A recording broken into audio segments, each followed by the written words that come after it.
My name is Marissa Greer, and 3 months ago I learned that love can blind you, but betrayal will snap your eyes wide open. That morning, I strapped my 3-year-old son into his car seat, holding a lottery ticket worth $48 million. My hands were trembling as I imagined telling my husband Daniel that our lives were about to change forever. I believed we were finally stepping into a better future. But when I reached the door of his office, my entire world collapsed in a single moment.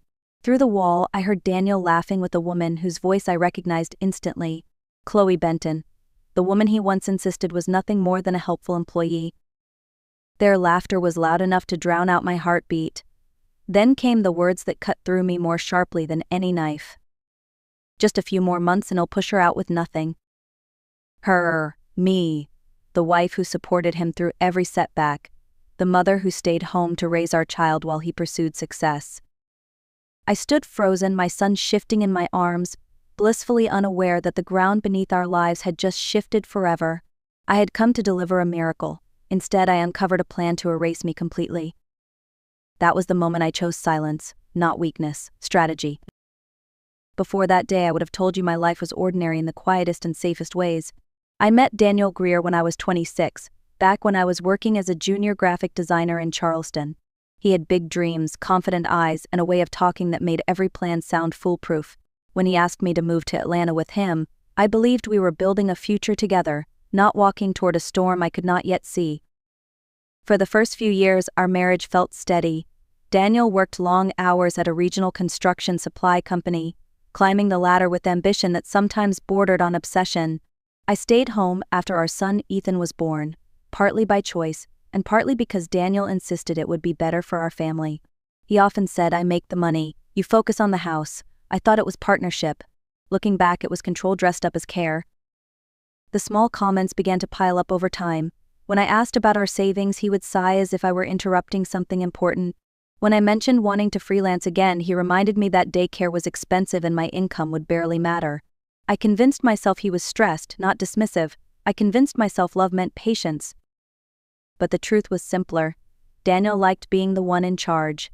He liked holding the wallet, the decisions, and eventually the power. I tried to ignore the growing emptiness between us, telling myself every marriage went through phases. Yet deep down I felt it, a quiet shift, a distance that stretched further each month. Still I stayed. For Ethan. For the promise I thought we made. I had no idea how far Daniel had already drifted away from that promise. The morning everything changed started like any other, which is what makes it so hard to forget. Ethan was in his booster seat, swinging his legs and humming the little tune he always used when he was excited. I had just poured his cereal when I noticed the lottery ticket tucked under a magnet on the fridge. I almost laughed at myself. I had bought it on a whim after a long grocery trip, the kind of purchase you make when you want to feel a little hopeful.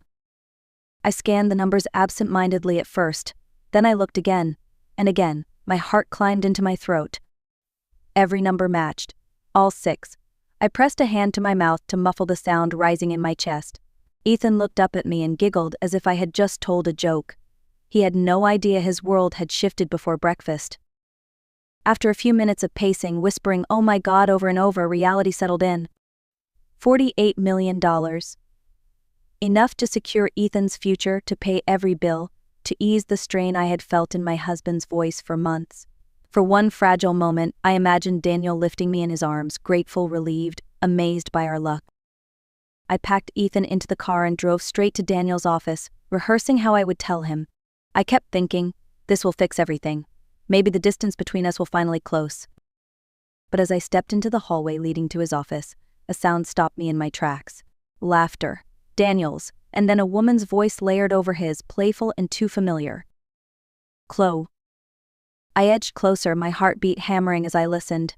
A few seconds later, the words that would change my life slid through the crack under the door, words I was never meant to hear. That was the moment hope died, and clarity took its place. I stood there frozen, as their voices tangled together like a conversation they had repeated many times. Chloe's laugh was soft at first, then sharper, as if she were teasing him. Daniel lowered his voice, but the walls were thin and every word drifted out with cruel clarity. "She will never see it coming. Just a few more months and I'll push her out with nothing." My stomach twisted. My fingers tightened around Ethan's small backpack until the zipper pressed into my palm. I leaned closer, barely breathing, hoping I had misunderstood, but Daniel kept talking, each sentence slicing deeper. She thinks staying home makes her valuable. Please, she has no idea how money works. I handle everything. Once the paperwork is ready, she is gone. Chloe sighed, pretending to be concerned. Are you sure she won't fight it? Daniel laughed. She can't even read our tax forms. She will sign whatever I put in front of her. For a moment I felt weightless, like my body had separated from itself. The man inside that room was not the man I married. Not the man I moved states for. Not the father I wanted for my son. This was someone who saw me as a burden he needed to discard. My first instinct was to burst through the door, to scream, to demand answers. But Ethan shifted in my arms, resting his head against my shoulder with complete trust. That tiny gesture snapped something into place inside me. This was no longer about my heartbreak. This was about my son's future, our safety, our dignity. I turned and walked away without a sound, my steps steady even though my chest felt like it was caving in. Outside, the sunlight was bright and warm, completely unaware of the storm unraveling inside me. In that moment, one truth settled into my bones. Daniel had already chosen his side. Now it was my turn to choose mine. I drove back to Charleston that afternoon without telling Daniel a thing. Ethan slept most of the way, his little hand clutching the corner of his blanket while my mind raced with questions that had no gentle answers. Every mile I put between us and Atlanta felt like pulling a thorn out of my skin, slowly and painfully. When I reached my mother's house, she opened the door with the same warm smile she had worn my entire life. But the moment she saw my face, the smile faded. She did not ask what was wrong.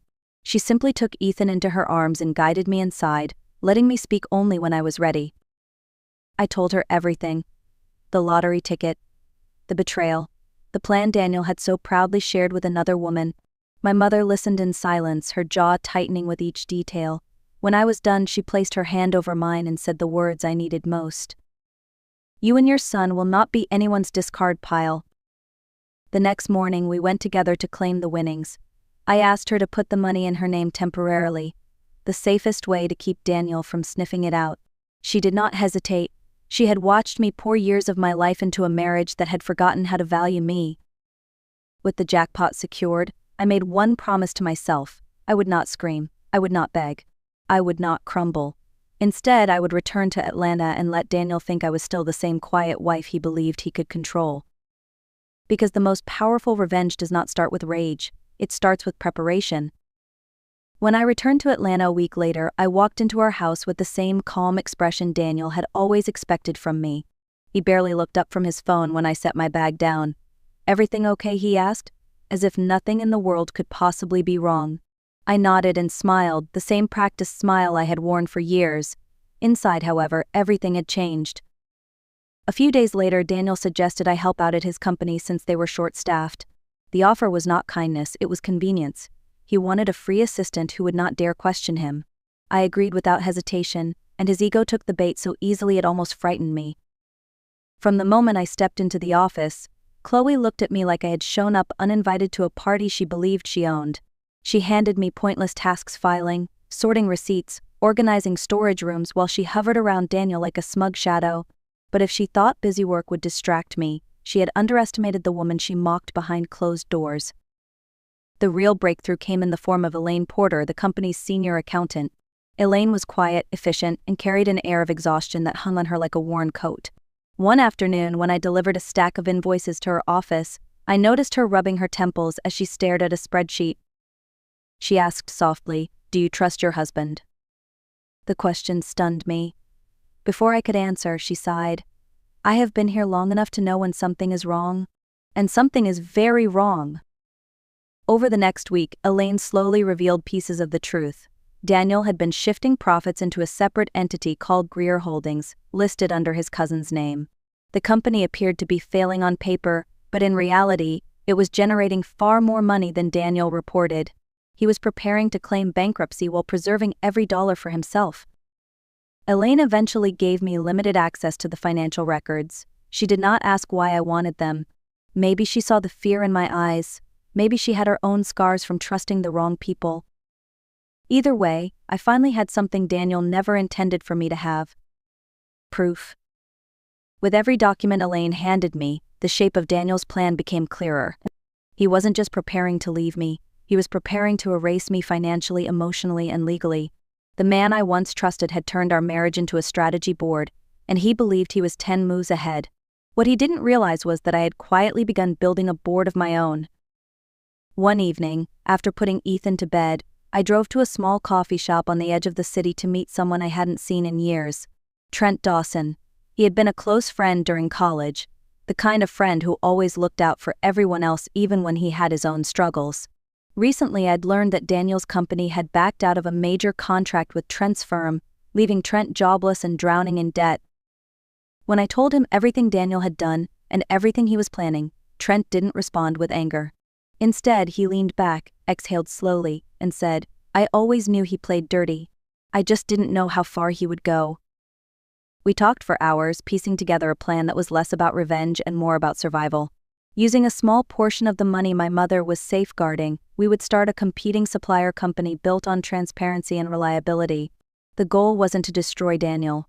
The goal was to create something stronger, something honest, something that wouldn't leave customers feeling cheated or manipulated.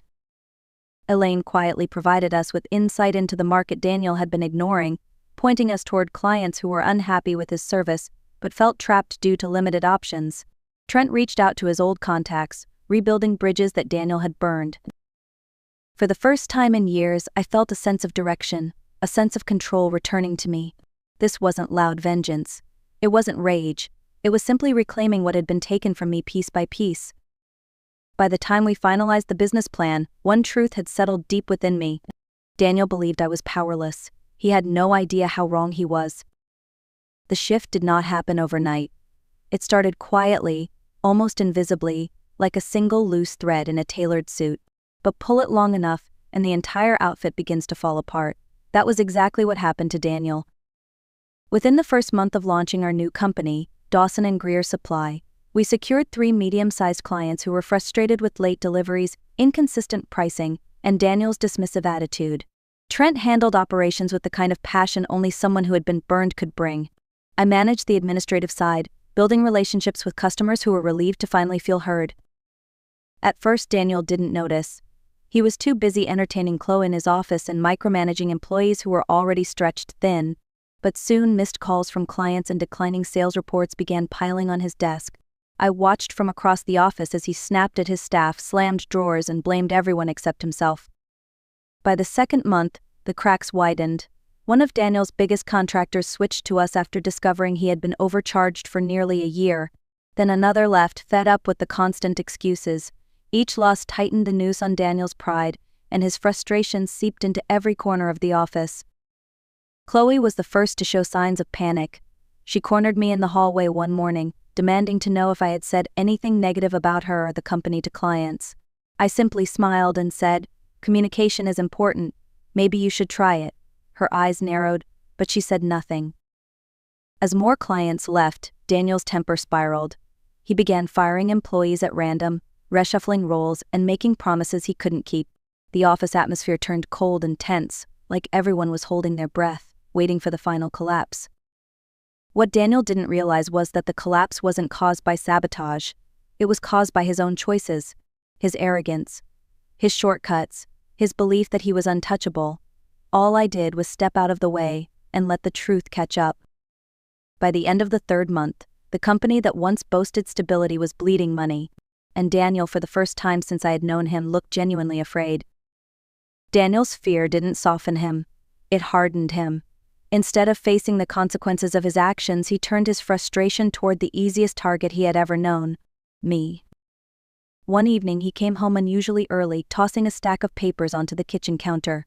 His voice was steady, practiced, almost rehearsed. "I think it's time we make things official. Our marriage hasn't been working for a long time." I glanced at the papers, divorce documents, clean, simple, designed to leave me with nothing. No assets, no spousal support, a neat agreement that painted me as someone who contributed little and deserved even less. He waited for me to fall apart. He wanted tears, confusion, desperation. Instead, I nodded slowly. "If this is what you want," I said quietly. He mistook my calmness for surrender. Over the next few days, he acted lighter, almost cheerful, as if removing me from his life would magically restore his failing business. Chloe became bolder, staying at the house more often, brushing past me like she already owned the place. I let her. I let both of them believe the narrative they had created. When the court date arrived, Daniel walked in with confidence, wearing a suit that no longer impressed me. He spoke to the judge with charm, painting himself as a hard-working provider supporting a dependent wife. I sat silently waiting. Then it was my turn. I handed the judge a folder. Inside were the financial records Elaine had given me, the audio recordings of Daniel discussing his plan with Chloe, and documented evidence of his undisclosed assets hidden through Greer Holdings. The courtroom shifted. Daniel's face drained of color. The judge paused, reviewing each page with increasing severity. When he finally looked up, his expression left no room for misunderstanding. "Mr. Greer, it appears you have been intentionally concealing assets and preparing fraudulent financial statements. A full investigation will be required." For the first time, Daniel looked at me not with arrogance but with disbelief. He had built his plan on the assumption that I was blind. He never imagined I could see clearly enough to expose every lie. That day, the truth finally spoke for itself. When the hearing ended, I walked out of the courtroom with Ethan's hand in mine, and a lightness in my chest I had not felt in years. Daniel stayed behind, surrounded by attorneys whispering urgently in his ear. Chloe slipped out a side door, avoiding his eyes. Their alliance had crumbled the moment honesty entered the room. Over the next several months, life unfolded quietly but beautifully. The investigation into Daniel's finances moved forward, and his business continued to sink under the weight of his own choices. I didn't need to watch it happen. I didn't need updates or gossip. Some endings don't require an audience. Meanwhile, the company Trent and I built began to grow steadily, not explosively, not dramatically, just steadily, rooted in trust and fairness, the very things our customers had been craving all along. Each small success felt like a step toward reclaiming the woman I had once lost inside that marriage. Back in Charleston, Ethan and I settled into a life that felt warm and real. We rented a modest house near the water, where he could run barefoot in the yard, and I could breathe without waiting for the next sharp word or criticism. My mother visited often, reminding me in her quiet way that strength doesn't always roar. Sometimes it simply stays standing. I also started a small fund to help women facing financial control in their relationships, not as charity but as a lifeline for those who, like me, had been told they were powerless. Looking back, I realized something profound. Silence had saved me. Not the silence of fear, but the silence of strategy. The silence that listens, learns, and chooses the right moment to speak. If Marissa's journey moved you, take a moment to like, share, and leave a comment about where you're watching from. Your story matters. Your voice matters, and sometimes reclaiming your life begins with one quiet decision to walk toward the truth.